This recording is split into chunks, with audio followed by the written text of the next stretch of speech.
Dinners with David Bowie must have had something interesting. Well, I loved him because he was extremely funny and he really loved funny people. And so when I sensed that we were eating at this place, it's him and Iman and me and Rosie. And when he started to laugh at certain things, me and Rosie hammed it up so much. And that was really lovely to see because, you know, he was my greatest idol. He was my model of an artist. And to be sitting there and, you know, I could have been mute and scared and not known anything to say to this person who loves great artists and pretty much knew everything in my mind. I couldn't talk about his work. I couldn't talk. I just thought there was nothing that I could, nothing of value I could bring to the table to this person. But then the valuable thing that I could bring was humor. And so me and Rosie just made him laugh all night. It was such a great thing. That's the thing about fame. Like when you get to know people, like it's just everyone's a person. Like I know it sounds so trite, but it really is true. Yes. That everyone, well, yeah, you know, it's funny you say that.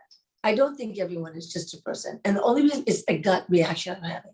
I do think some people put themselves on the line much more than others. And then you're living in a very different way. And I do think David Bowie is one of those people. So I wasn't wrong to think, what a value can I bring to this dinner? That wasn't a wrong thought. That was a correct thought because he has put himself on the line, did put himself on the line so often from such an early time. So it was really right that I would look for the thing and try to not impress him with BS, but try to find the real organic thing that would make his night because he had given me a whole life's worth of inspiration. You know what I mean? Yeah. And so, no, he wasn't just a regular person. There's no way. And I want to tell you, I don't think I'm just a regular person. I think I go the extra mile all the time with everyone and with everything. So, and I do meet people who don't appreciate that. And I'm not turned on by it because even if with a 6-year-old, if you can't see what's amazing and remarkable, maybe no one's just a regular person, but people become duller and duller and duller as they get older, unless they try not to. And I appreciate the people who really try not to. I appreciate the people who know that they absolutely must change all the time. They must grow. I appreciate the people who don't settle in. That's what I'm saying. I'm a little bit passionate about that. Well, I think that keeps you youthful too, you know, like yes. One of the things I personally just as a person find very sad is like when you meet people at a certain point in their life and they're like, you know, I used to be this, I used to be that.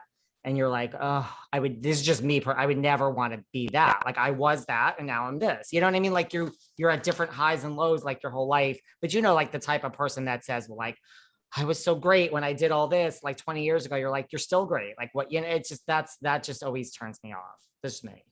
I think that's your point. Yeah, I think that if you must keep looking at not only your life, but everyone's life in a new way. And that's why you go, like people, like this is an example to me. If you're gonna go to say a church or a temple, and you're gonna go just for comfort, that's one thing. But if you're gonna go to really hear something and try to apply it to yourself and grow to the point where you're thriving, that's another level. And I think that people do things at different times for different reasons. We all do.